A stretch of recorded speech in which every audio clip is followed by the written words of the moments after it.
Good morning class.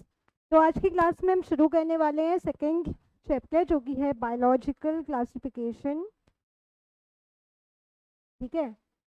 पिछले ही lecture में हमने जो द लिविंग वर्ल्ड था उसको ख़त्म किया था, साथ ही साथ में उसके हमने अप्रॉक्स 50 क्वेश्चंस को भी अटेम्प्ट किया था। और चलिए, तो बायोलॉजिकल क्लासिफिकेशन, सबसे पहले तो इन दो शब्दों का मतलब समझना बहुत ज़्यादा ज़रूरी है। देखिए, जहाँ पर भी शब्द लिखा आ जाए बायोलॉजी, यानी कि हम लिविंग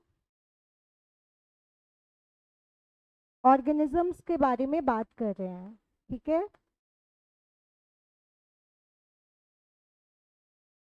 और क्लासिफिकेशन का बेटा मतलब होता है to group into categories based on some characters. अगर आपको पिछली क्लास याद हो तो हमने उसमें भी क्लासिफिकेशन का जो नॉर्मल बेसिस था उसको देखा था कि जो क्लासिफिकेशन है इसका मतलब होता है किसी भी ग्रुप में ऑर्गेनिजम्स को कैटेगराइज कर देना। अच्छा, सेकेंड थिंग जो आती है कि नीड फॉर क्लासिफिकेशन क्या है, आखिर क्लासिफिकेशन जरूरी क्या क्यों है। ठीक है। नीड फॉर क्लासिफिकेशन,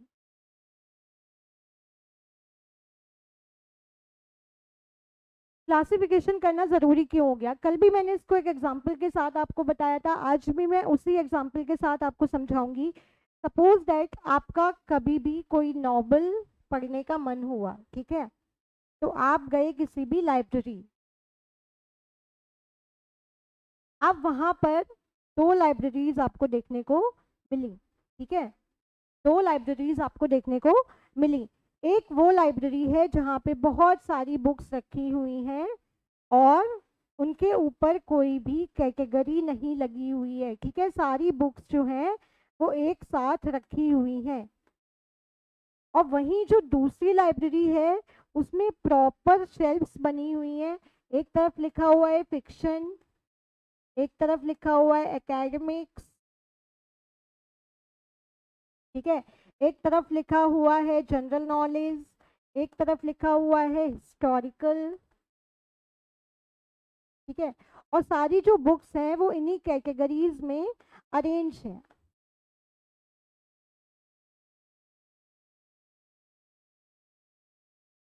अब आप मुझे बताइए कि कौन सी लाइब्रेरी में आप जाना पसंद करेंगे। ठीक है, आपके मूड के अकॉर्डिंग, सपोज दैट आज आपको एकेडमिक्स पढ़ने की मन हो रहा है। ठीक है, एकेडमिक्स आपको पढ़ने का मन हो रहा है।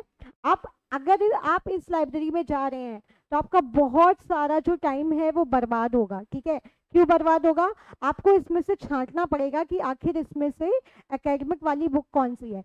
वहीं अगर हम इस लाइब्रेरी की बात करें, ठीक है, लाइब्रेरी 2, तो यहाँ पर अगर हम बात करेंगे तो इजीली हम अपने मन के अकॉर्डिंग उस कैटेगरी में जाएंगे और अपनी फेवरेट बुक या अपनी मनपसंद बुक को उठाएंगे और उसको पढ़ने लगेंगे। ठीक है, तो क्लियर हुआ। तो इस एग्जाम्पल से हमने जाना कि क्लासिफिकेशन क्यों ज़रूरी है। देखिए, कल ही हमने देखा था कि 1.7 टू 1.8 मिलियन स्पीसीज है। ठीक है, और अभी आधे से ज़्यादा अनआइडेंटिफाइड है, यानी कि अभी तो उनको आइडेंटिफाई किया ही नहीं गया है।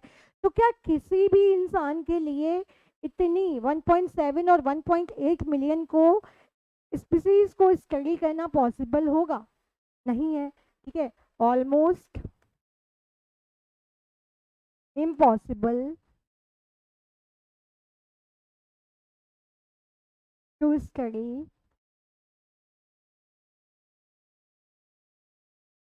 Each organism separately. ठीक है,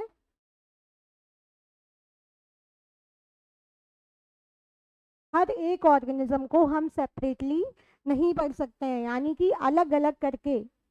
अब ह्यूमन में ही इतनी पॉपुलेशन है, अगर हम एक एक ह्यूमन के कैरेक्टर को जाके स्टडी करेंगे तो बेटा क्या ये पॉसिबल होगा? नहीं होगा। तो ये ऑलमोस्ट इम्पॉसिबल है कि हम एक एक ऑर्गेनिज्म की सेपरेटली स्टडी करें, ठीक है। To make it easy,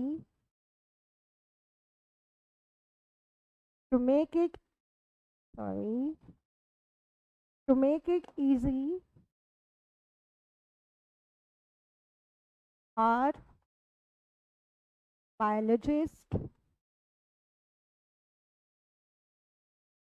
came with the concept of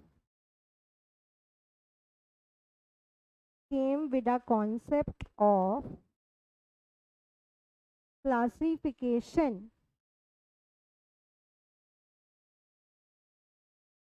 ठीक है। तो अब यहाँ से हमें एक पॉइंट बिल्कुल क्लियर हो गया कि आखिर हमें बायोलॉजिकल क्लासिफिकेशन की ज़रूरत क्या पड़ी।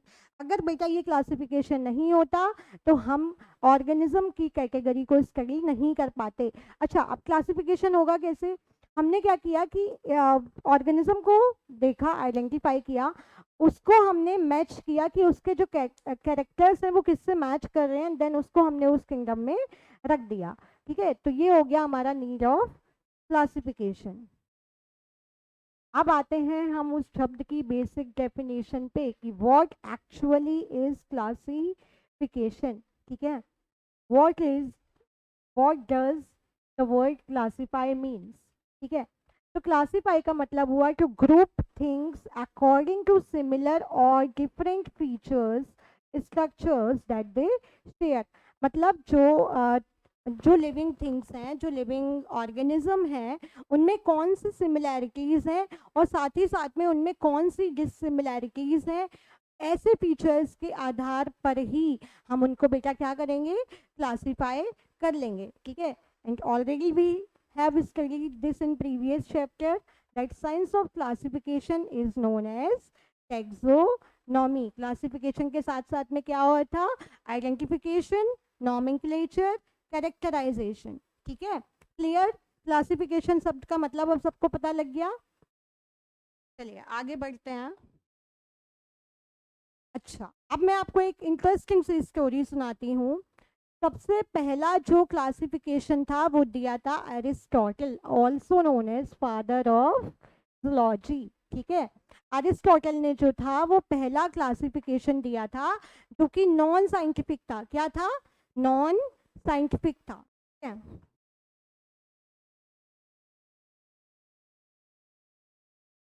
First classification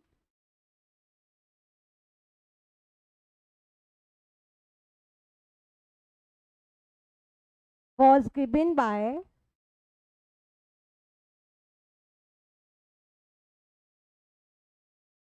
Aristotle,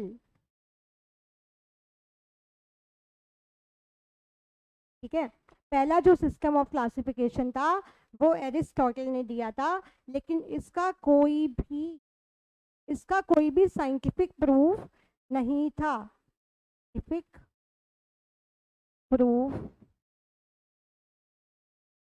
not available, ठीक है। ये पॉइंट क्लियर हुआ? मतलब इन्होंने जो क्लासिफिकेशन किया वो सिर्फ और सिर्फ मॉर्फोलॉजी के आधार पे किया, बेस्ड ऑन मॉर्फोलॉजी।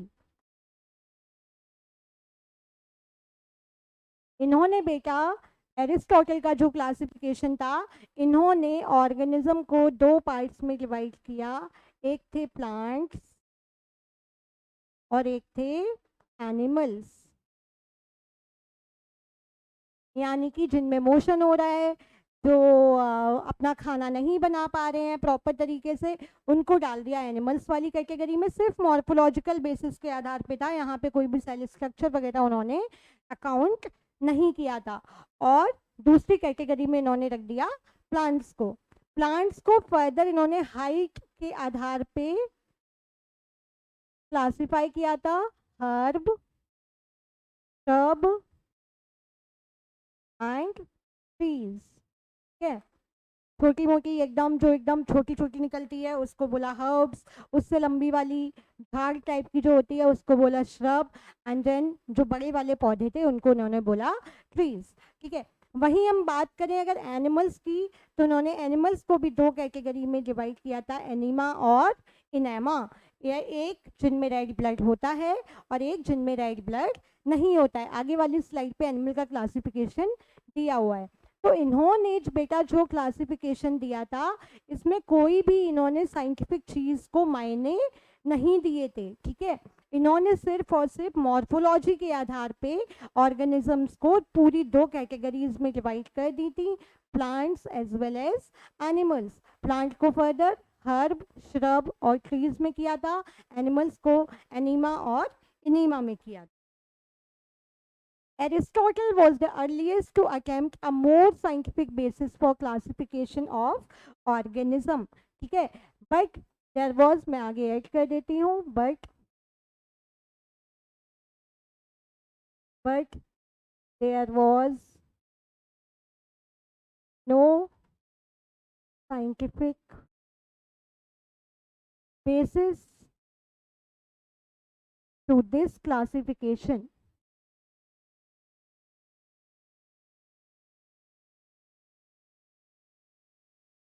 ठीक है। इस क्लासिफिकेशन का कोई भी साइंटिफिक बेसिस नहीं था। तो अगर आपके पेपर में या कोई भी आपसे क्वेश्चन पूछता है कि who gave the two kingdom classification, तो उसमें एरिस्टोटल का नाम नहीं लिया जाता है, क्योंकि वहां पर कोई भी साइंटिफिक बेसिस या साइंटिफिक प्रूफ नहीं था, ठीक है। He classified plants to trees, shrubs and herbs.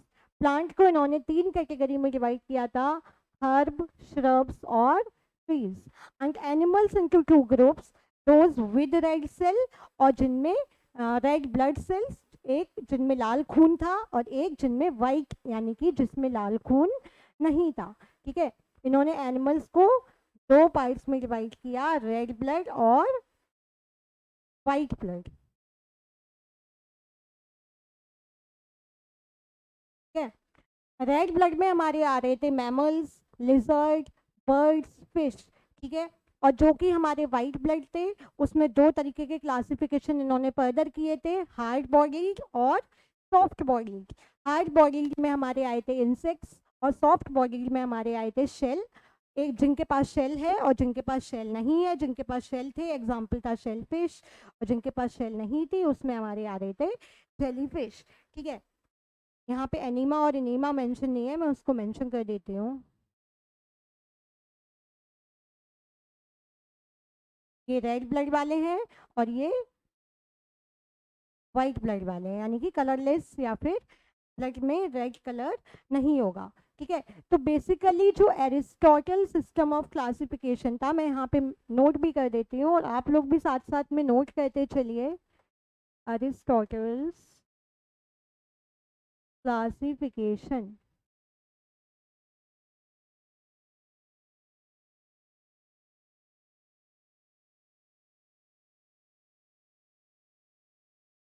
ठीक है। अच्छा, बहुत से लोगों का मानना ये भी है कि ये जो इनका क्लासिफिकेशन था, ये रोटी, कपड़ा और मकान के बेसिस पर भी था, ठीक है। अब जो भी है, इसमें खैर साइंटिफिक कोई भी बेसिस नहीं था, हेंस इसको हम कंसीडर नहीं करते हैं, ठीक है। दोबारा देख लीजिए, सबसे पहला क्लासिफिकेशन जो था वो एरिस्टोटल ने दिया था और इसमें कोई भी साइंटिफिक बेसिस नहीं था। जो ऑल्दो ये पहला था, लेकिन इसको माना नहीं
three kingdom classification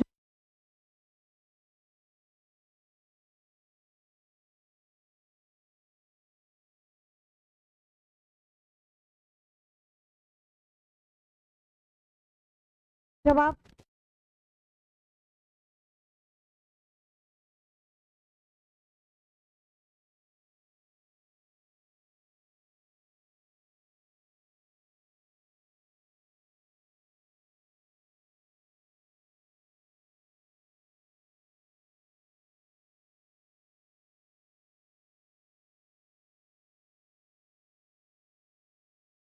sorry class, कुछ टेक्निकल इशू हो गया था। चलिए,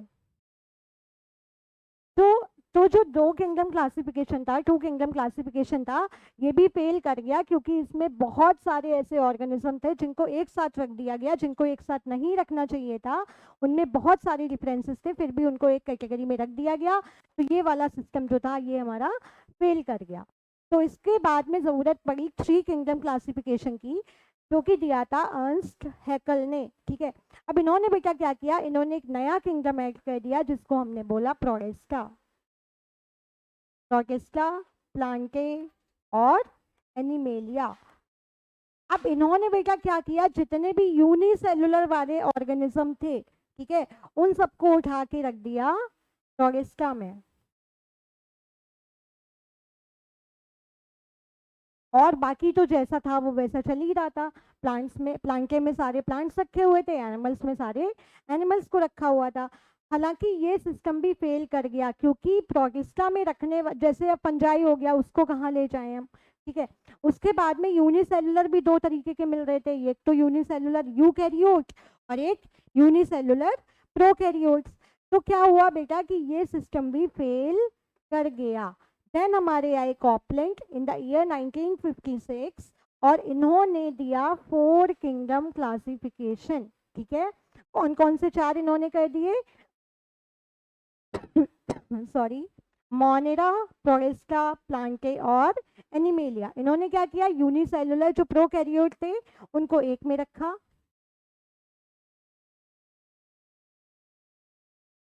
यूनिसेलुलर प्रोकैरियोट्स,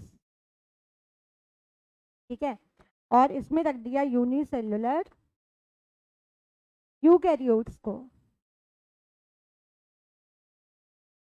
ठीक है, तो अब क्या हुआ बेटा, अब फंजाई को कोई जगह नहीं मिल रही थी क्लासिफिकेशन में, फंजाई को कोई जगह नहीं मिल रही थी, तो इस सिस्टम को भी फेल करा दिया गया। देन हमारे फाइनली आए रॉबर्ट एच विटाकर। इनका ईयर याद करना ज़रूरी है, मैं यहाँ पे स्टार बना देती हूँ। In the year 1969, he proposed five kingdom classification, and the five kingdoms were Monera, Protista, Fungi, Plantae, Animalia. इस बार अगर आप नीट का पेपर देखेंगे तो यहाँ से आपको एक क्वेश्चन मिला है, लेकिन वो डायरेक्ट क्वेश्चन नहीं है बेटा, काफी इनडायरेक्ट है। उन्होंने फंजाई ना लिख के काइटिंग का सेल वॉल और ये सब लिख दिया है, तो आपको ये कैरेक्टर्स जो है ये डिटेल में पता होने चाहिए। चलिए इसका एक फ्लो चार्ट बना लेते हैं, साथ ही साथ में आप लोग भी नोट करते चलिए। स्टोरी ऑफ क्लासिफिकेशन, ठीक है, स्टोरी ऑफ क्लासिफिकेशन, ठीक है। पहला एरिस्टोटल वाला ऑलरेडी हम नोट कर चुके हैं, अब हम करेंगे सीधा यहाँ से टू किंगडम क्लासिफिकेशन।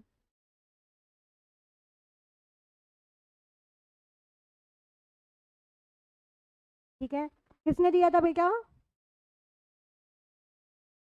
ये दिया था कैरोलस लीनियस ने। कौन कौन से दो किंगडम रखे थे, प्लांट, प्लांटे एंड एनिमेलिया। ठीक है, इसका ड्रॉबैक क्या था बेटा,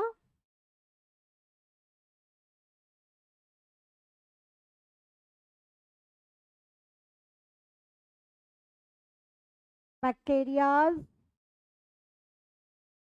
fungi,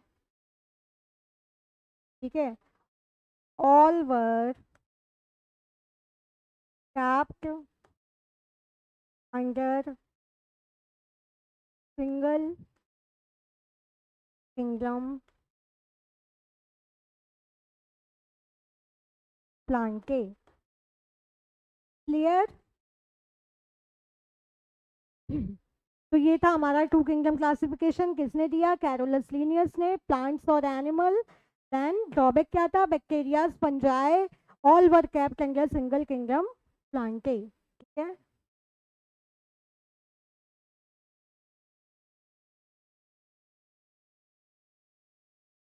अब आया हमारा थ्री किंगडम क्लासिफिकेशन।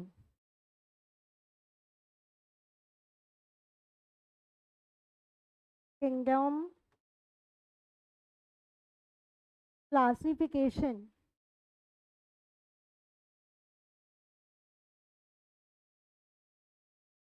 किसने दिया था बेटा? अर्नस्ट हैकल ने। किसने दिया था? अर्नस्ट हैकल।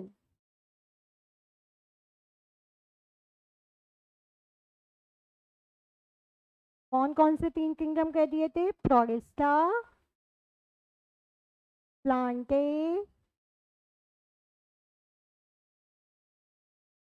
और एनिमेलिया। ठीक है, अब इनका बेटा ड्रॉबैक क्या था?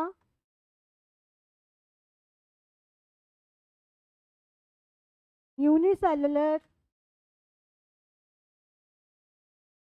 यूकैरियोट्स एंड यूनिसेलुलर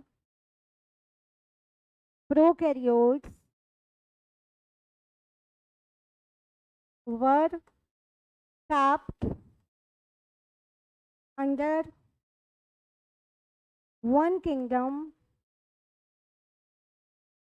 कौन सा था बेटा? प्रोटिस्टा।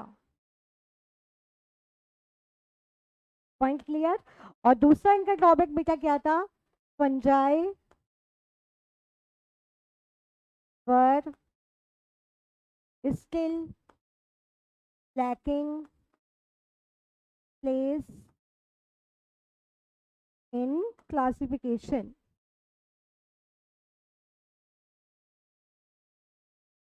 क्लियर? तो ये थे हमारे टू किंगडम और थ्री किंगडम क्लासिफिकेशन।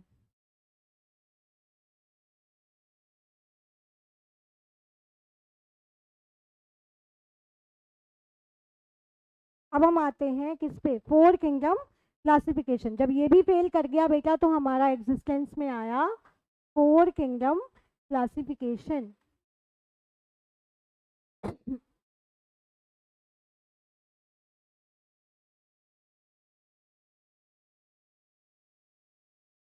ये दिया था बेटा कॉपलैंड ने। ये दिया था कॉपलैंड।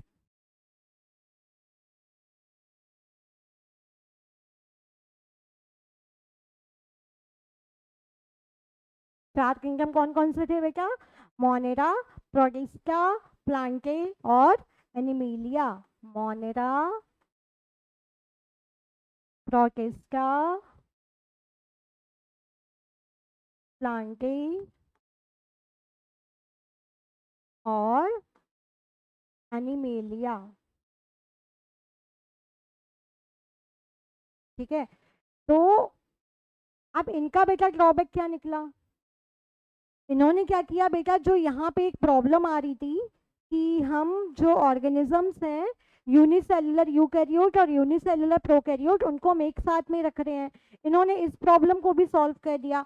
इन्होंने यूनिसेलुलर प्रोकैरियोट्स को रख दिया मोनेरा में, यूनिसेलुलर यूकैरियोट्स को रख दिया प्रोटिस्टा में और बाकी सबको प्लांट और एनिमेलिया में।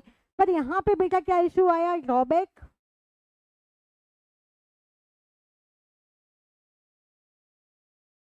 fungi were still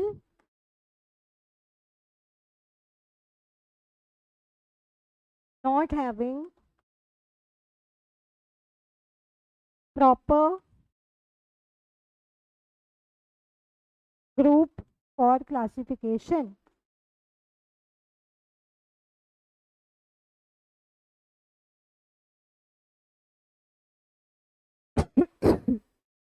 जल्दी से नोट कर लीजिए इन सबको।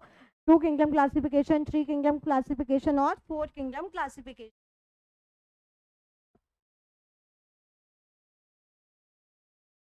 ठीक है, आगे बढ़ते हैं। मेजर वाला जो हमारा किंगडम क्लासिफिकेशन आया, वो आया 5 किंगडम क्लासिफिकेशन, जो कि दिया था हमारे रॉबर्ट एच विटाकर ने। ठीक है, 5 kingdom classification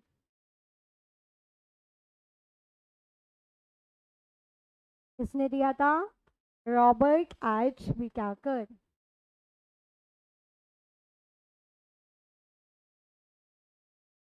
Robert H Whittaker कौन से साल में दिया था?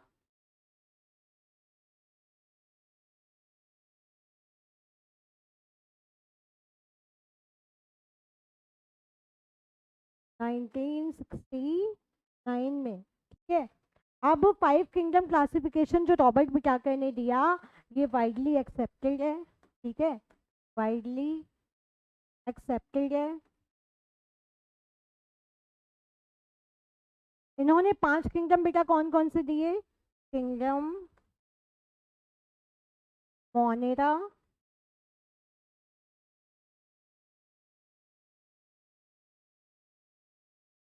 किंगडम प्रोटेस्टा,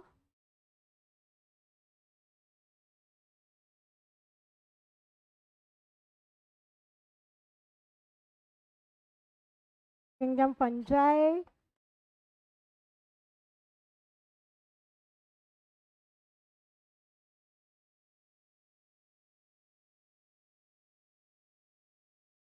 किंगडम प्लांटे,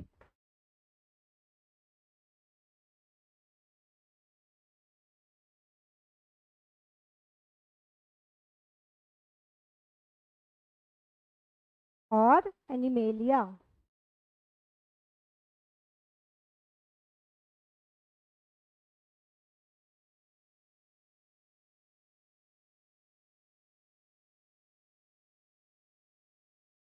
बहुत बहुत बेटा इंपॉर्टेंट है, इनके कैरेक्टर्स को हमें स्टडी करना है इस चैप्टर में। ठीक है,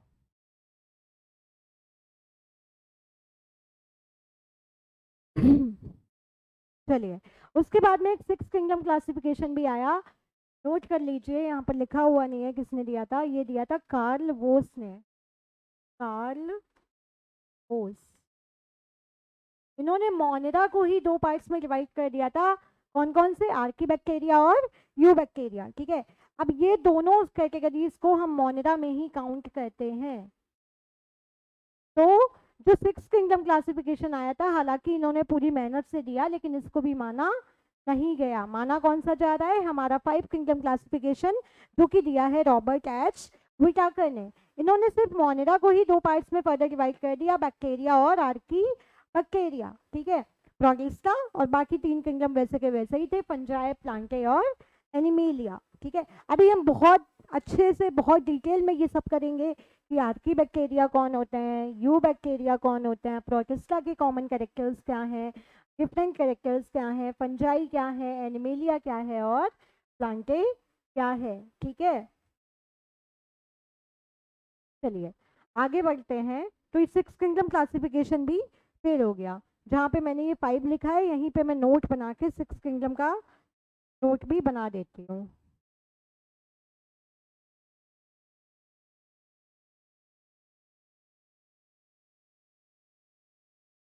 6 किंगडम क्लासिफिकेशन किसने दिया था? कार्ल बोस ने। किसने दिया था? कार्ल बोस। कौन कौन से 6 किंगडम थे? मोनेरा, प्रोटेस्टा, सॉरी, मोनेरा की जगह बेटा इन्होंने क्या कर दिया था? यू बैक्टीरिया और आर्की बैक्टीरिया। ठीक है, यू बैक्टीरिया, आर्की बैक्टीरिया,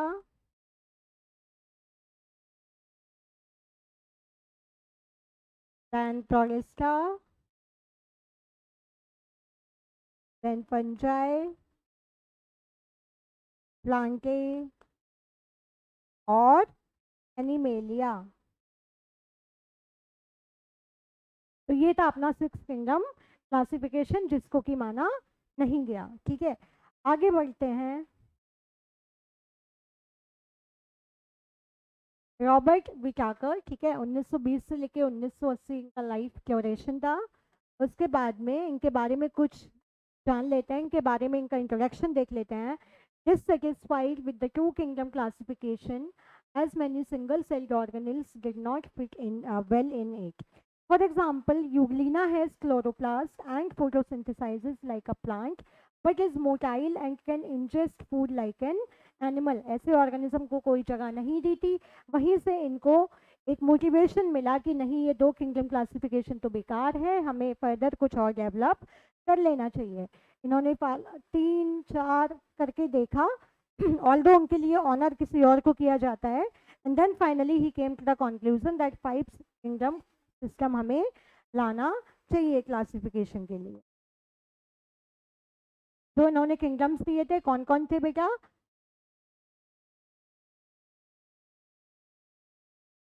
यहाँ पे लिख लो Monera, kingdom Monera, kingdom Protista, kingdom Fungi, Plantae और एनिमेलिया, विद एग्जांपल भी दिखाया हुआ है। ठीक है, अभी हम डिटेल में इन सबको ऑलरेडी करने वाले हैं। ये बैक्टीरियाज इसमें दिखाया गया, bacterias are the sole member of kingdom monera. ये हमारी फंजाई, ये हमारे प्लांट्स और ये हमारे एनिमल्स। तो ये थे वो 5 किंगडम जो हमारे रॉबर्ट एच विटाकर ने प्रेजेंट किए थे। ठीक है, अब हम आते हैं इस चैप्टर की सबसे इम्पोर्टेंट थिंग पे, और बायोलॉजी की सबसे इम्पोर्टेंट टेबल पे। ठीक है, अगर आपको ये टेबल आ गई तो आपको बायोलॉजी के बहुत सारे कॉन्सेप्ट्स जो हैं वो क्लियर हो जाएंगे। ठीक है, मार्क कर दे रही हूँ, very very important, very important. और यही वो बेसिस है बेटा जिनके आधार पे हमारे रॉबर्ट एच विटाकर ने किंगडम क्लासिफिकेशन किया था। सबसे पहला कैरेक्टरिस्टिक जो उन्होंने देखा था वो देखा था सेल टाइप। कौन सा देखा था? Cell type. ठीक है, सबसे पहला कैरेक्टर जो उन्होंने कंसीडर किया था वो था सेल टाइप। अगर हम बेटा मोनेरा की बात करें तो जितने भी यूनिसेलुलर प्रोकैरियोट्स होते हैं, यानी कि एक ही सेल है और उसमें भी प्रॉपर न्यूक्लियस नहीं है, ऐसे ऑर्गेनिजम्स को हमने डाला था किंगडम मोनेरा में। ठीक है, प्रोटिस्टा में हमने क्या किया था? यूनिसेलुलर तो थे लेकिन प्रोकैरियोट की जगह वो कैसे थे? यूकैरियोटिक थे। ठीक है, वहीं अगर हम फंजाई की बात करें तो फंजाई थी हमारी मल्टी सेलुलर, लेकिन वहां पे क्लोरोफिल प्रेजेंट नहीं था और कैसे थे? यूकैरियोटिक, मतलब इनमें ट्रू न्यूक्लियस पाया जाएगा। वहीं प्लांट्स और एनिमल की अगर हम बात करें तो मल्टी सेलुलर है और यूकैरियोटिक भी है। इसका एक टेबल हम लोग भी बनाते हैं साथ साथ में, और इनको हमें नोट भी करना है। ठीक है, सबसे पहला क्या लिया था? Character, then monera, then Protista,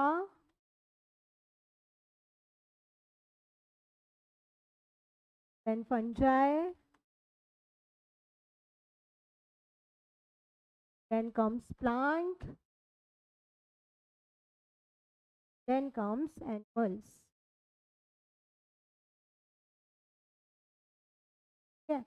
एक एक कैरेक्टर को हम पहले स्लाइड से स्टडी करेंगे, देन साथ ही साथ में हम उनके नोट्स भी बनाते जाएंगे। सबसे पहला कैरेक्टर जो लिया था वो लिया था सेल टाइप। बहुत इंपॉर्टेंट टेबल है बेटा ये, यहाँ से आप बायोलॉजी का बेस बनाना शुरू करेंगे। ठीक है,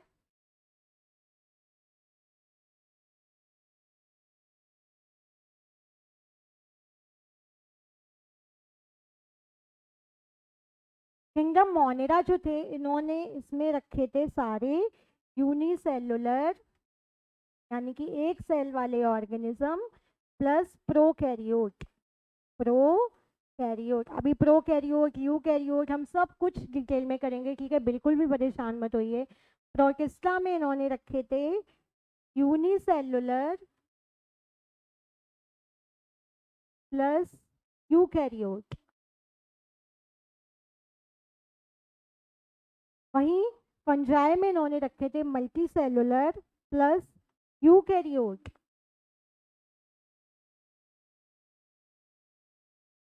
plus eukaryote, similarly multicellular eukaryote, ठीक है, सेम यहाँ पर मल्टीसेलुलर और यूकैरियोट। तो ये था इनका पहला लेवल जिसको हमने देखा सेल टाइप के रूप में, ठीक है। आगे बढ़ते हैं। दूसरा कैरेक्टर बेटा जो इन्होंने लिया था वो था न्यूक्लियस, ठीक है। न्यूक्लियस यानी कि अभी ये सब हम सेल चैप्टर जब करेंगे, सेल ऑर्गेनेल्स जब करेंगे तो वहां पे इनके बारे में डिटेल में जानेंगे। हालांकि इन्होंने सेकंड कैरेक्टर जो लिया था कंसिडरेशन में वो था न्यूक्लियस, और बाकी सब में ये प्रेजेंट रहेगा, सिर्फ और सिर्फ कहाँ एब्सेंट रहेगा, मोनेरा में ये एब्सेंट रहेगा, क्योंकि सिर्फ मोनेरा ही है जहाँ पर प्रोकैरियोट ऑर्गेनिज्म आ रहे हैं। तो बेटा दूसरा कैरेक्टर इनका क्या था, न्यूक्लियस। यहाँ पे क्या था, एब्सेंट, यहाँ पे क्या था, प्रेजेंट, प्रेजेंट, प्रेजेंट और प्रेजेंट, यानी कि न्यूक्लियस सिर्फ और सिर्फ कहाँ एब्सेंट था, हमारे मोनेरा किंगडम में, बाकी हर जगह जो हमारा न्यूक्लियस था वो प्रेजेंट था, ठीक है।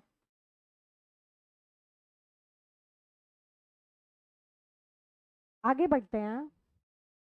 तीसरा कैरेक्टर जो बेटा इन्होंने लिया था वो था बॉडी ऑर्गेनाइजेशन, कि यानी कि जो बॉडी है उसका ऑर्गेनाइजेशन कैसा है, सेलुलर है या फिर टिश्यू लेवल है या फिर ऑर्गन सिस्टम लेवल है। कल ये टिश्यू सेल और ऑर्गन कल भी मैंने आपको समझाए थे। तो बॉडी ऑर्गेनाइजेशन के आधार पे इन्होंने तीसरा कैरेक्टर अपना लिया था। सेलुलर लेवल ऑफ जो ऑर्गेनाइजेशन है वो सिर्फ और सिर्फ मोनेरा और प्रोटिस्टा में है, क्योंकि सिर्फ यही यूनिसेलुलर है, बाकी सब में मल्टी सेलुलर और टिश्यू लेवल और ऑर्गन लेवल है, ठीक है। आगे बढ़ते हैं, इसको भी हम इस पॉइंट को नोट कर लेते हैं। तीसरा जो इन्होंने कंसीडर किया था वो था बॉडी ऑर्गेनाइजेशन, है बॉडी ऑर्गेनाइजेशन। मोनेरा में क्या था, सेलुलर, प्रोटिस्टा में क्या था, सेलुलर, फंजाई में क्या था, multicellular, loose tissue, multicellular plus organ system level, organ system level, ठीक है, multicellular plus organ system level, ठीक है, क्लियर। तीन जो उन्होंने कैरेक्टर्स लिए थे उनको हमने स्टडी कर लिया है। चौथा बेटा जो इन्होंने लिया था वो था मोड ऑफ न्यूट्रिशन, क्या था, mode of nutrition, mode of nutrition, ठीक है। एनिमल से शुरू करते हैं, हेटेरोट्रॉफिक यानी कि अपना खाना खुद नहीं बना पाते हैं। फंजाई प्लांटे कैसे होते हैं, ऑटोट्रॉफिक होंगे। फंजाई के पास कोई भी क्लोरोफिल नहीं होता है, हेंस हेटेरोट्रॉफिक होंगे। और इनमें सैप्रोफिटिक टाइप ऑफ न्यूट्रिशन भी पाया जाता है, यानी ये डेड और डिके चीज़ों पे सरवाइव करती हैं, सैप्रोफिटिक। मैं लिख देती हूँ डेड एंड, ठीक है।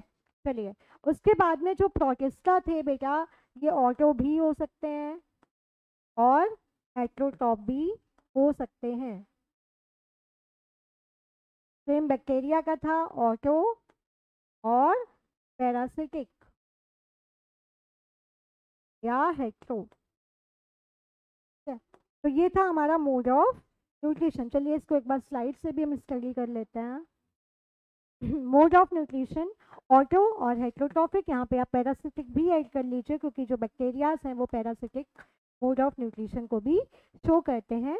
ऑटो और हेट्रोट्रॉफिक, देन हमारी फंजाई में था सैप्रोफिटिक, पैरासिटिक और some time symbiotic, then autotrophic और हेट्रोट्रॉपिक। ठीक है, लास्ट में हमने एग्जाम्पल मेंशन किए हैं, चलिए एग्जाम्पल को भी रख लेते हैं। एग्जाम्पल्स, मोनेरा में कौन आ रहे थे बेटा? Bacteria, साइनोफ्लैजेलेट,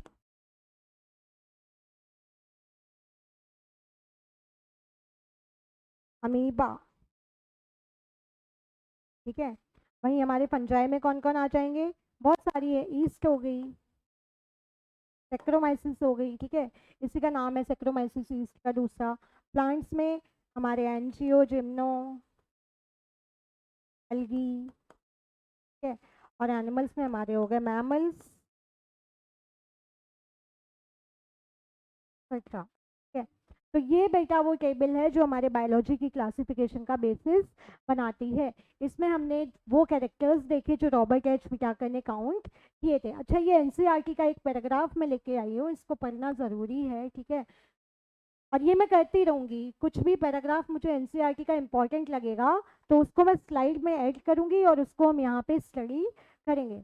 Robert H Whittaker 1969 proposed a 5-kingdom classification.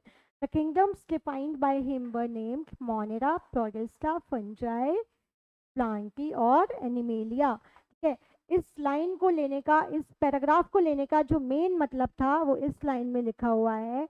ये स्टेटमेंट एज इट इज़ बहुत बार पूछा जाता है। ठीक है, ये स्टेटमेंट बहुत बार एज इट इज़ पूछा जाता है कि the main criteria for classification used by him included cell structure. क्या क्या इंक्लूड किया था? सेल के स्ट्रक्चर को, थैलस ऑर्गेनाइजेशन यानी कि बॉडी ऑर्गेनाइजेशन या प्लांट में थैलस ऑर्गेनाइजेशन, देन तीसरा था mode of nutrition, reproduction and phylogenetic relationship। ठीक है, जो टेबल थी वो तो हम ऑलरेडी स्टडी कर चुके हैं। तो बेटा ध्यान रखना है, the main criteria for classification used by him included cell structure, thallus organisation and mode of nutrition.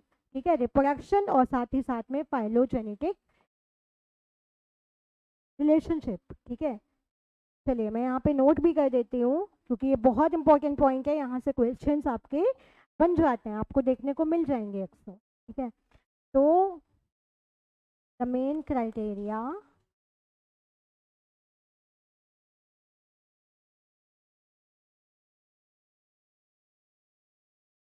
For classification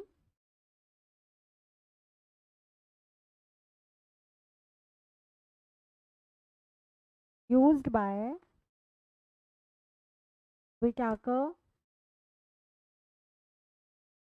included. अच्छा बच्चा, बहुत बार क्या होता है कि उसमें टेबल में रिप्रोडक्शन का मेंशन नहीं है, तो रिप्रोडक्शन को नन मतलब ऑप्शन में कंसीडर ही नहीं करता है। तो ये पॉइंट इसीलिए मैं लेके आई हूँ, ये एनसीईआरटी का पैराग्राफ इसीलिए लेके आई हूँ जिससे कि ये पॉइंट आपको क्लियर हो जाए। ए, सेल स्ट्रक्चर यानी कि यूनी या फिर प्रो। ठीक है, B, thallus organisation,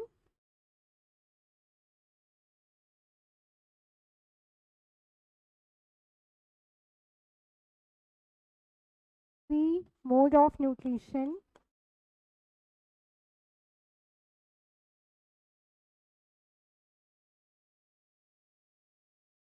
D, mode of reproduction, and very very important phylogenetic यानी कि इवोल्यूशनरी रिलेशनशिप। फाइलोजेनेटिक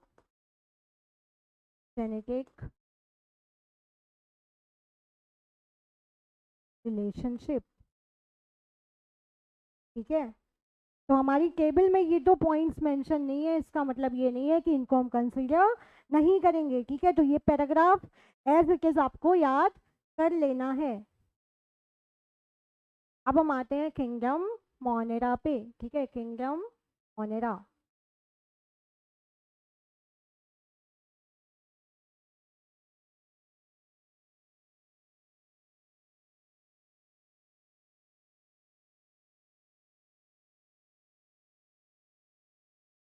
पहला किंगडम जो इनका है किंगडम मोनेरा, उसको हम स्टडी करने वाले हैं। किंगडम मोनेरा के अंडर हम वो सारे ऑर्गेनिजम्स को स्टडी करेंगे जो यूनिसेलुलर प्रोकैरियोट्स हैं, ठीक है।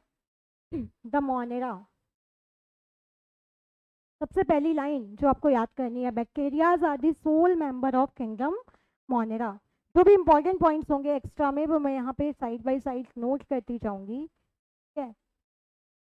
Bacterias are the sole members of kingdom Monera.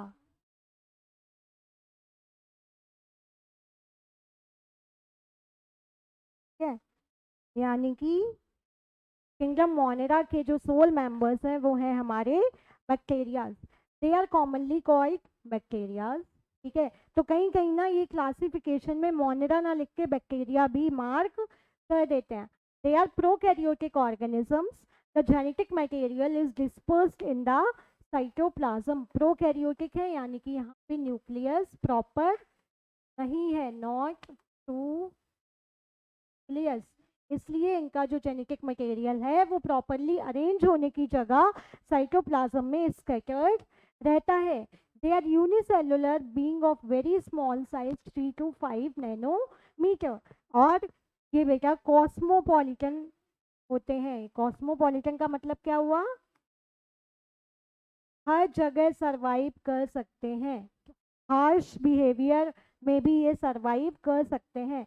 They can live anywhere on the planet as they can withstand any temperature, pressure और humidity। और इसी प्रॉपर्टी को हम बोलते हैं कॉस्मोपॉलिटन प्रॉपर्टी। ठीक है, आगे बढ़ते हैं। हम बैक्टीरियल शेप्स को चलिए पहले एक बार यहाँ अच्छे से कर लेते हैं, उसके बाद में हम स्टडी।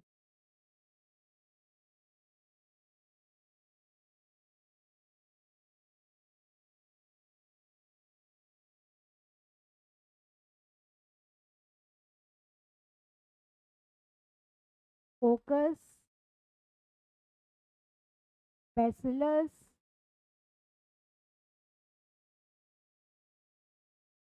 स्पाइरलम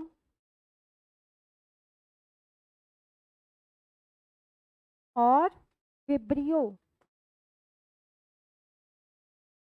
ये 4 शेप के बैक्टीरिया आपको देखने को मिलेंगे, ठीक है।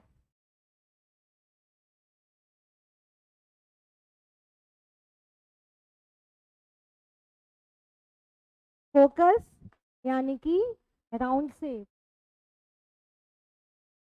ठीक है, लिख देती हूँ यहाँ पे round shaped. Example is Streptococcus. Example मैं नोट नहीं कर रही हूँ क्योंकि एक स्लाइड में मैंने बहुत सारे एग्जाम्पल डाले हुए हैं, ठीक है। बैसिलस यानी कि रॉड शेप्ड,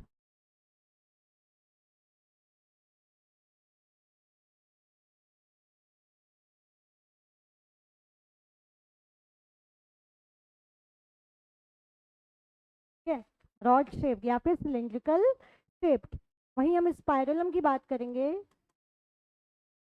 तो स्पाइरल शेप्ड होता है, ठीक है। स्पाइरल यानी कि कुछ इस टाइप के आपको देखने को मिल जाएंगे।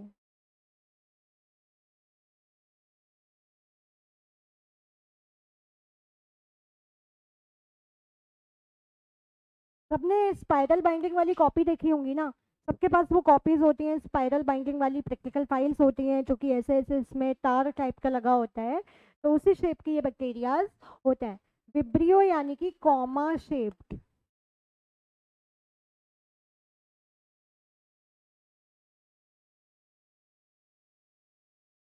कुछ इस टाइप के बैक्टीरियाज होंगे जिनको हम बोलेंगे कॉमा शेप्ड बैक्टीरियाज यानी कि विब्रियो बैक्टीरियाज, ठीक है। अब एक बार इनका हम स्लाइड भी चेक कर लेते हैं। बैक्टीरियल शेप एंड अरेंजमेंट, ठीक है।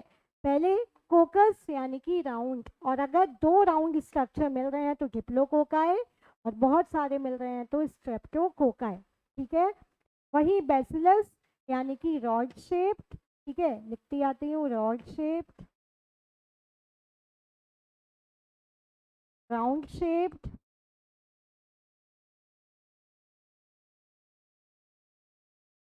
ठीक है, रॉड शेप। दो अगर बैसिलस मिल रहे हैं तो डिप्लो बेसिलाई, और अगर बहुत सारे मिल रहे हैं तो स्ट्रेप्टो बेसिलाई। ठीक है। अरेंजमेंट ऑफ स्पाइरल,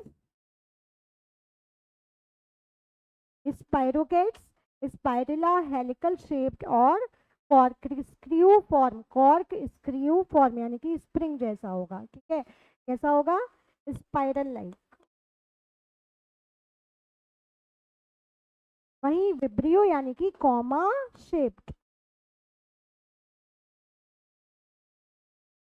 इसका बेटा एक बहुत कॉमन एग्जांपल है विब्रियो कॉलेरे,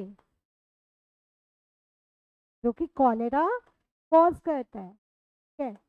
हमारे कोकस में तो हमारा कोरोना यानी कि कोविड, सार्स कोविड वायरस भी, सार्स कोविड तो वायरस था पर, ठीक है, लेकिन उसका जो शेप है वो भी कोकस शेप ही होगा। ठीक है। यहाँ हमने बैक्टीरियल शेप की बात कर ली। कौन कौन से 4 शेप्स हमें देखने को मिल गए, कोकस, बैसिलस, स्पाइरुलम और विब्रियो। ठीक है। अब बेटा एग्जाम्पल मैंने डाले थे, डाले क्या, हाँ ये डाले हुए हैं। ठीक है। Circular, diplo in pairs, coccobacilli oval, curved form में हमारे आ जाएंगे विब्रियो, अदर शेप्स में हमारे आ जाएंगे हेलिकोबैक्टर यानी कि हेलिकल। ठीक है। और ये सब हम देख चुके हैं। अगर बहुत सारी हमारी चेन्स आ जाती हैं फॉर्म होके तो स्ट्रेप्टोम बोलेंगे। स्टेफाइलो जब क्लस्टर्स यानी कि ग्रुप बना लेंगे। ये इनका नेमिंग का एक तरीका, ये आउट ऑफ एनसीईआरटी है। ठीक है। अगर आप देखना चाहें तो एक बार इसको देख लेते हैं। ठीक है, चलिए दोबारा समझिए। अगर हमारे कोकस जो है वो पेयर में है तो उसको हम बोलेंगे डिप्लो। और अगर हमारे कोकस ने चेन बना लिया है, ठीक है, ध्यान से देखिएगा, ये हमारे सिर्फ कोकस बैक्टीरिया की बात हो रही है यानी कि सर्कुलस बैक्टीरिया की बात हो रही है। अगर इन्होंने दो बना लिया है, 2 का पेयर बना लिया है तो उसको हम बोलेंगे डिप्लो। अगर इन्होंने चेन्स बना ली हैं तो बेटा इसको हम बोलेंगे स्ट्रेप्टोकोकस। और वहीं अगर ये क्लस्टर में फॉर्म हो गए यानी कि गुच्छे में फॉर्म हो गए तो इसको हम बोलेंगे स्टेफाइलोकोकस। क्या बोलेंगे, स्टेफाइलोकोकस। क्लियर हुआ बेटा तीनों। सर्कुलर यानी अगर डिप्लो बना, अगर 2 कोकस आके फॉर्म हो गए, साथ में ज्वाइन हो गए तो डिप्लो। अगर चेन बन गई तो स्ट्रेप्टो। और चेन की जगह अगर क्लस्टर्स बन गए बेटा तो उसको हम बोलेंगे स्टेफाइलो। ठीक है। वहीं अगर हम रॉड शेप की बात करें तो कोको बेसिलाई, देखिए यहाँ पे कुछ राउंड है और कुछ बेसिलस शेप्ड है, तो मिला के ये एक ओवल जैसा शेप बना देते हैं जिसको हम बोलेंगे कोको बेसिलाई। वहीं अगर जो हमारी चेन बना दिया तो उसको हम बोलेंगे स्ट्रेप्टोबैसिलाई। और अगर इन्होंने क्लस्टर फॉर्म कर लिया बेटा तो इनको हम बोलते हैं माइकोबैक्टीरिया। क्या बोलेंगे, माइकोबैक्टीरिया। वहीं अगर हम स्पाइरलम या कर्व्ड फॉर्म या कॉमा शेप की बात करें, इसमें दोनों आ जाएंगे हमारे विब्रियो यानी कि नॉर्मल वाले, देन स्पाइरला जिसमें कोलाई कोइल क्वाइल बन जाएगा। क्वाइल मीन्स ऐसे वाला जो फॉर्मेशन होता है, ठीक है, आपस में चेन बन जाना। ठीक है, तो स्पाइरला हो गया। देन स्पाइरोकेट, जब वो एक पूरा स्प्रिंग टाइप का स्ट्रक्चर क्रिएट कर देगा। उसके बाद में हेलिकोबैक्टर जो हेलिक्स जैसा आपको स्ट्रक्चर दिखाएंगे, कॉर्डिनोबैक्टर जो कि क्लब्स जैसा दिखाएंगे, और स्ट्रेप्टोमाइसिस। ठीक है। चलिए अब हम देखते हैं, अच्छा बैक्टीरियाज को on the basis of scanning,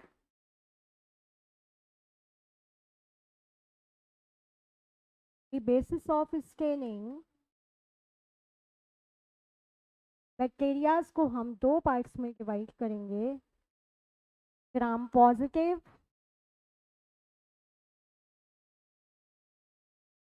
और ग्राम नेगेटिव। ठीक है।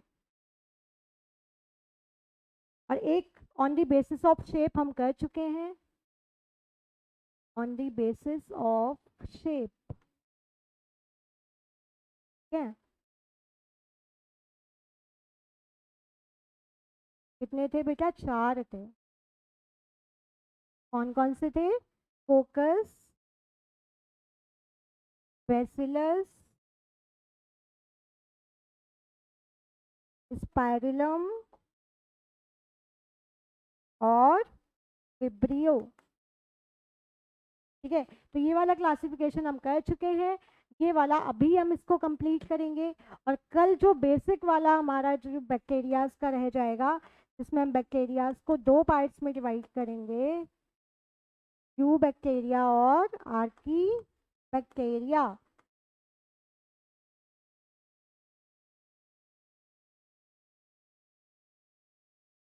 यू बैक्टीरिया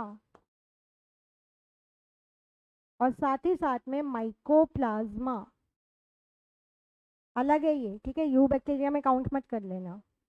माइकोप्लाज्मा, जिसको हम बोलेंगे पीपीएलओ, ठीक है। तो ये वाला जो है ये हमारा कल का टारगेट है फॉर टुमारो, ठीक है।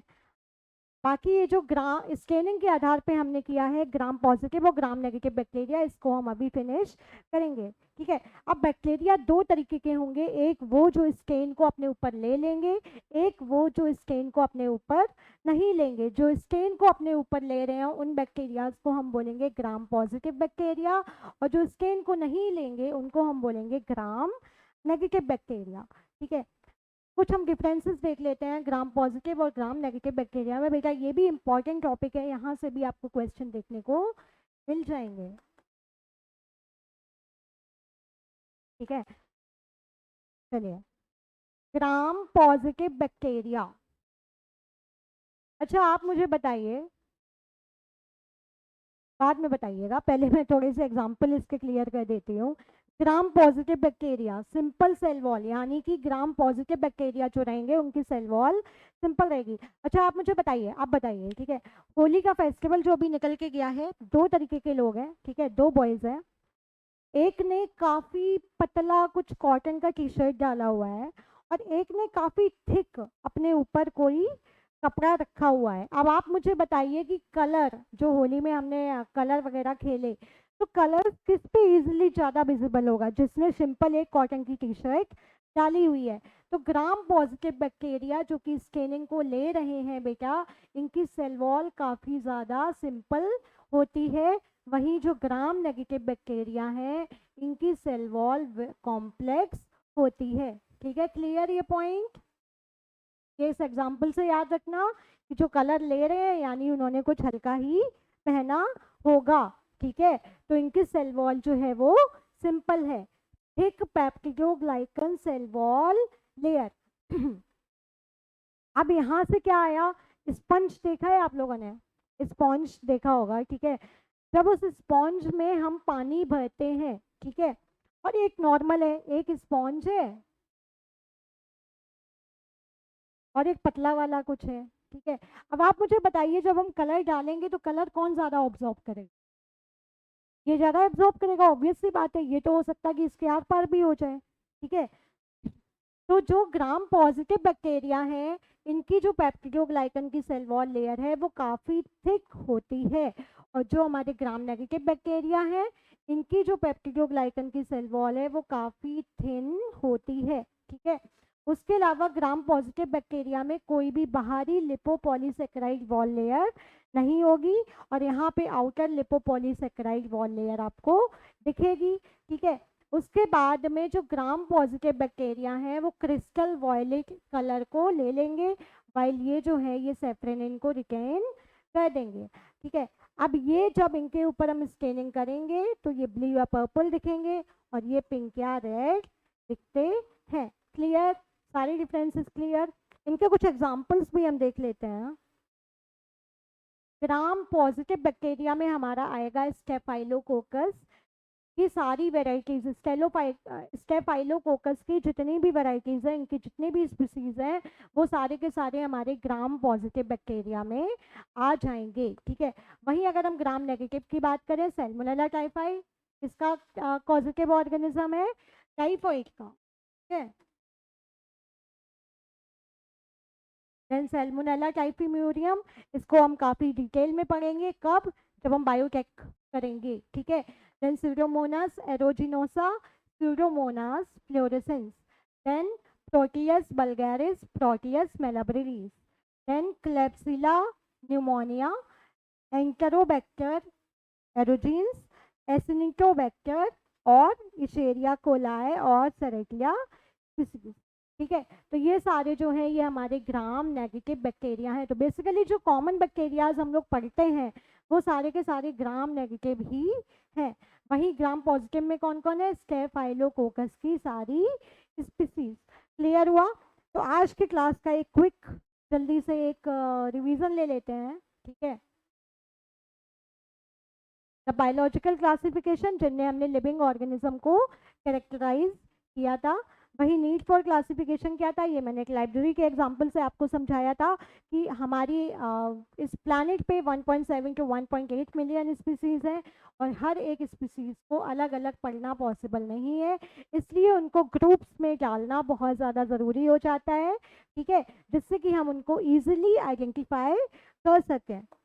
उसके बाद में हमने देखा था कि क्लासिफिकेशन होता क्या है, ऑर्गेनिजम्स को ग्रुप में रखना, उनकी सिमिलैरिटीज और डिससिमिलैरिटीज के आधार पे इस पूरे प्रोसीजर को बेटा हम बोलते हैं classification. Science of classification, identification, पूरी डेफिनेशन ही लिख देती हूँ मैं यहाँ पे। एंड नोमेनक्लेचर,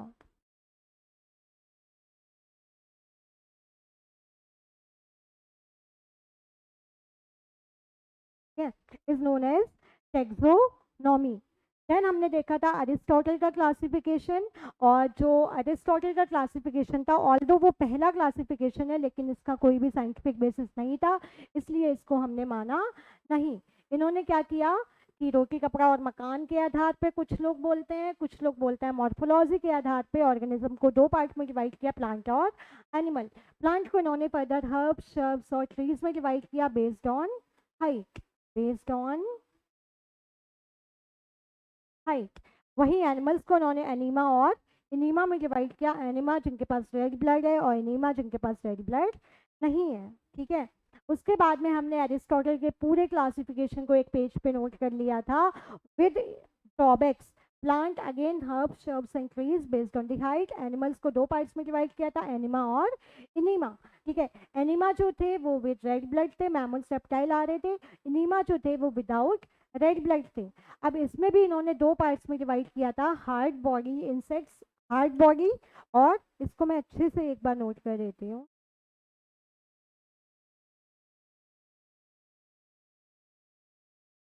ठीक है। विदाउट रेड ब्लड, इसको फर्दर बेटा इन्होंने दो कैटेगरीज में डिवाइड किया था। कौन कौन थी वो दो कैटेगरीज? हार्ड बॉडी और सॉफ्ट बॉडी। हार्ड में हमारे आ गए थे इंसेक्ट्स, और सॉफ्ट को इन्होंने फर्दर दो पार्ट्स में डिवाइड किया था। कौन कौन से? विथ शेल और विदाउट शेल।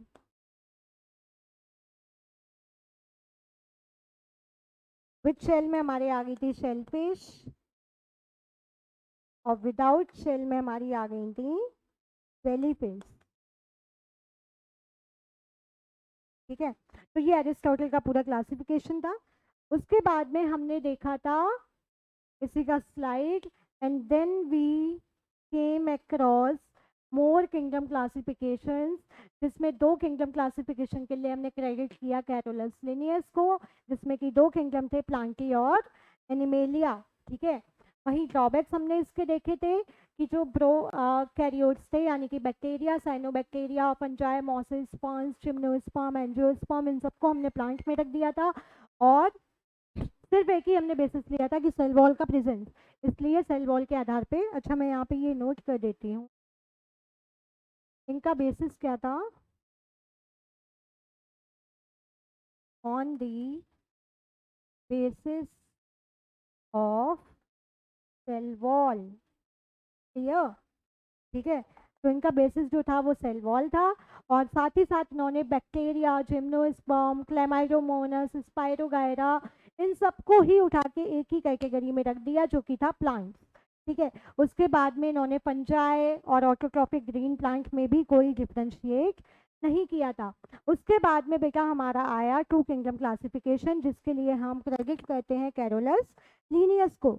और वही हमारा उसके बाद में ये फेल क्यों हुआ था? क्योंकि यहाँ पे फंजाई और इन सबको रखने की जगह नहीं थी। तो बेटा क्या हुआ कि फिर हमारा एग्जिस्टेंस में आया थ्री किंगडम क्लासिफिकेशन, जो कि दिया था अर्नस्ट हैकेल ने। इन्होंने तीन किंगडम कौन कौन से दे दिए थे? प्रोटिस्टा, प्लांटे और एनिमेलिया, पीपीए।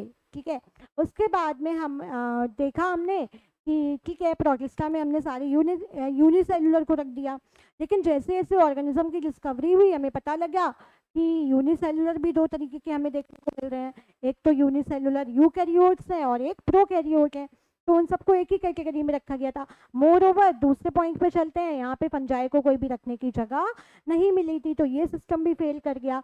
देन हमारा आया फोर्थ किंगडम क्लासिफिकेशन, जो कि दिया था कॉपलैंड ने। कौन कौन से चार हो गए थे? मोनेरा, प्रोटिस्टा, प्लांटे और एनिमीलिया। ठीक है, उसके बाद में इन्होंने क्या किया बेटा, ये जो यूनिसेलुलर प्रो और यू वाली समस्या आ रही थी, इन्होंने इसको सॉल्व कर दिया। इन्होंने मोनेरा में सारे यूनिसेलुलर प्रोकैरियोट को रख दिया और प्रोटिस्टा में सारे यूनिसेलुलर यूकैरियोट्स को रख दिया, लेकिन अगेन फंजाई को कोई प्लेस नहीं मिली थी क्लासिफिकेशन में। Then came Robert H. Whittaker into action in the year 1969. He gave five kingdom classification: Monera, Protista, Fungi, Plantae और एनिमेलिया। ठीक है, ये सब इन्हीं के नोट्स हैं। उसके बाद में बेटा एक सिक्स किंगडम क्लासिफिकेशन भी एग्जिस्टेंस में आया था, जिसको दिया था कार्ल बोस ने।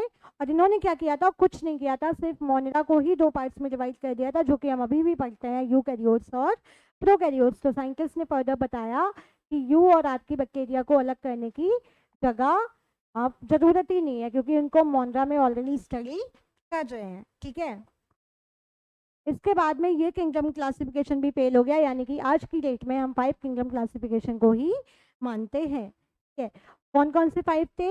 मोनेरा, प्रोटिस्टा, फंजाई, प्लांटे और एनिमेलिया।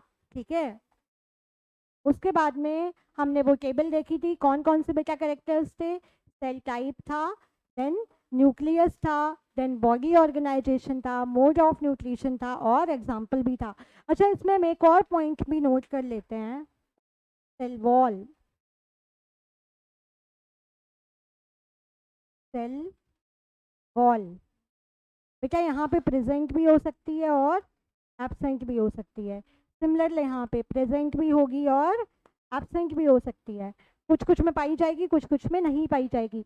वहीं अगर हम फंजाई की बात करें, प्रेजेंट है लेकिन काइटिन की बनी हुई है। किसकी बनी है? काइटिनियस। ठीक है, वहीं अगर हम प्लांट की बात करें, प्रेजेंट है लेकिन सेल्यूलोजिक है, यानी कि सेल्यूलोज की बनी हुई है। और एनिमल्स में तो सेल वॉल होती ही नहीं है। क्लियर बेटा?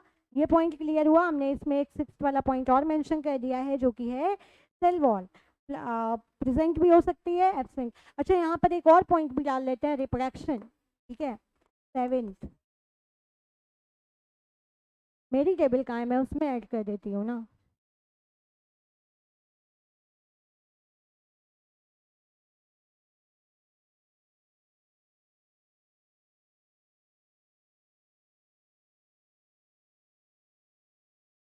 ठीक है,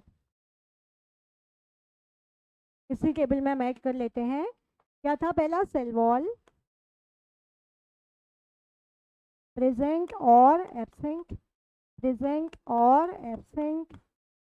फंजाई प्रेजेंट लेकिन किसकी बनी होगी? काइटिन की बनी होगी, प्रेजेंट और सेलुलोजिक होगी, और यहाँ पे कंप्लीटली एब्सेंट रहेगी। ठीक है, लास्ट वाला फीचर हम देख लेते हैं, रिप्रोडक्शन का, क्योंकि हमारे एनसीईआरटी में ये पॉइंट दिया हुआ है। ठीक है, कि रिप्रोडक्शन को भी इन्होंने अकाउंट किया था। ठीक है, तो ए बी और सी। ठीक है, रिप्रोडक्शन बेटा इसमें ए सेक्सुअल होगा, ठीक है, कॉन्जुगेशन होगा, प्रोगेस्टा में ए सेक्सुअल भी होगा और कहीं कहीं आपको सेक्सुअल भी देखने को मिल सकता है। पंजाय में भी बेटा दोनों होगा, सेक्सुअल और ए सेक्सुअल। इसमें होगा वेजिटेटिव और सेक्सुअल, और एनिमल्स में होगा हमारा सेक्सुअल रिप्रोडक्शन। ठीक है, तो अब जाके ये टेबल हमारा कंप्लीट हुआ है फुली। ठीक है, उसके बाद में ये वो मेन क्राइटेरियाज हैं क्लासिफिकेशन के, जो कि रॉबर्ट एच पिटाकर ने अपने क्लासिफिकेशन में इस्तेमाल किए थे। 5 हमारी एनसीईआरटी में दिए हुए हैं और इस स्टेटमेंट से काफ़ी बार क्वेश्चन बने हैं। ठीक है, कौन कौन से 5 लिए थे? Cell structure, thallus organisation, mode of nutrition, reproduction और last but not the least phylogenetic relationship. Then हमने किंगडम मोनेरा का आज सिर्फ और सिर्फ बेसिक इंट्रोडक्शन देखा है, जिसमें हमने देखा कि bacterias are the sole member of kingdom monera, और इसमें प्रोकैरियोटिक यूनिसेलुलर ऑर्गेनिज्म आएंगे जिनके पास क्या नहीं है? प्रॉपर न्यूक्लियस नहीं है। जब प्रॉपर न्यूक्लियस नहीं है यानी कि इनका जो जेनेटिक मटेरियल है वो साइटोप्लाज्म में स्कैटर्ड है।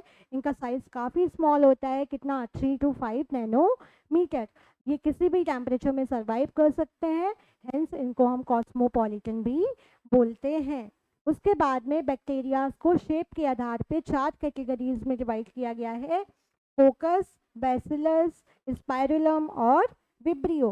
कोकस यानी कि गोल शेप, राउंड शेप वाले बैक्टीरिया, बैसिलस यानी कि रॉड शेप्ड वाले बैक्टीरिया, स्पाइरलम यानी कि स्पाइरल जैसे, और विब्रियो यानी कि कॉमा शेप्ड बैक्टीरिया। ठीक है, उसके बाद में हमने स्टेनिंग के आधार पे बैक्टीरियाज को 2 पार्ट्स में डिवाइड किया था, ग्राम पॉजिटिव और ग्राम नेगेटिव। वहीं हमने arrangement of coccus, arrangement of bacillus, spirillum, इन सबको भी एक बार देख लिया था और इनके आधार पे इनका नॉमेनक्लेचर भी, इनका नामकरण भी हमने देखा था। हालांकि ये इतना ज़्यादा इंपॉर्टेंट टॉपिक नहीं है, लेकिन मुझे लगा कि इंपॉर्टेंट है तो मैंने डाल दिया। ठीक है, उसके बाद में बेटा हमने देखा था कि हाँ, स्टेनिंग के आधार पे gram positive gram negative, on the basis of shape, कोकस, bacillus, spirillum और विब्रियो। कल हमें करना है बैक्टीरियाज में 2 कैटेगरीज को, आर्की बैक्टीरिया और यू बैक्टीरिया, और इनके सारे कैरेक्टर्स को डिटेल में स्टडी करना है, जैसे कि reproduction, body shape, etcetera etcetera. ठीक है, ग्राम पॉजिटिव और ग्राम नेगेटिव में हमने डिफरेंस देखा। सेल वॉल सिंपल किसकी होगी? ग्राम पॉजिटिव की, और ग्राम नेगेटिव की जो होगी वो कॉम्प्लेक्स होगी। ग्राम पॉजिटिव की जो सेल वॉल होगी वो काफ़ी थिक होगी और इनकी सेल वॉल जो है वो काफ़ी थिन होगी। ठीक है, उसके बाद में हमने एग्जाम्पल देख लिए थे। स्टेप्टोकोकस के जितने भी बैक्टीरियाज हैं, जितने भी स्पीसीज हैं, वो सारी हमारी ग्राम पॉजिटिव में आ रही हैं। वहीं जो हमारे कॉमन बैक्टीरियाज है, जैसे सेल्मोनेला टाइफाई, सेल्मोनेला टाइफाई हो गया, सेल्मोनेला टाइफीम्यूरियम हो गया, सीडोमोनास एरोजिनोसा हो गया, ठीक है, एसिनिटोबैक्टर हो गए, ये सारे, इन सबको हमने रखा ग्राम नेगेटिव वाले पॉइंट्स में। ठीक है, मैं मेंशन कर दे रही हूँ आज के क्लास में हमने क्या क्या किया।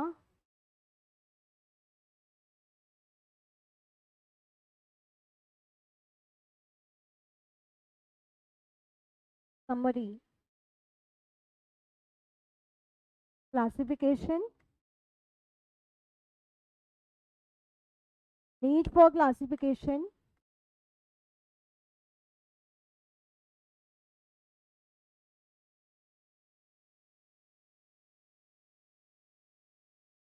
Then Aristotle system of classification,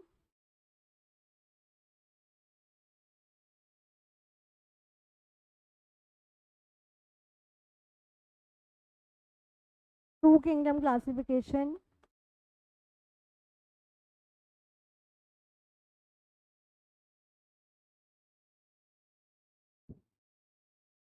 three kingdom classification, four kingdom classification, five kingdom classification.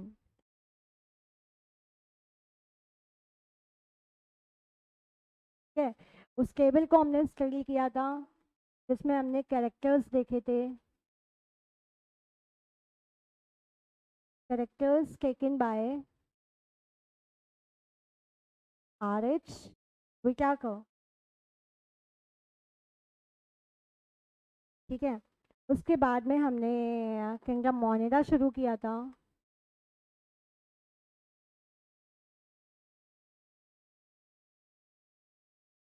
Kingdom Monera में हमने इंट्रोडक्शन देख लिया था, इंट्रो। इंट्रोज के बाद में बेस्ड ऑन शेप्स और बेस्ड ऑन स्टेनिंग। ठीक है, इतना हम कर चुके हैं। अब कल हमको करना है यू बैक्टीरिया और आर्की बैक्टीरिया, और हम कोशिश करेंगे कि कल हम मोनेरा को पूरा का पूरा समाप्त कर लें, और साथ ही साथ में क्लासिफिकेशन ऑफ मोनेरा से कम 50 क्वेश्चंस को हम सॉल्व करेंगे। अच्छा, मुझे ये तरीका काफ़ी अच्छा लग रहा है कि जो टॉपिक हम करते जाएंगे उससे रिलेटेड कम से कम नहीं तो 40 से 50 क्वेश्चन हम तुरंत के तुरंत सॉल्व करेंगे, जिससे कि आपके दिमाग में भी बना रहे। ठीक है, तो ये हो गई हमारी समरी। अब हम लेते हैं थोड़ी टाइम का ब्रेक, और उसके बाद शुरू होगा हमारा फिजिक्स का क्लास। ठीक है।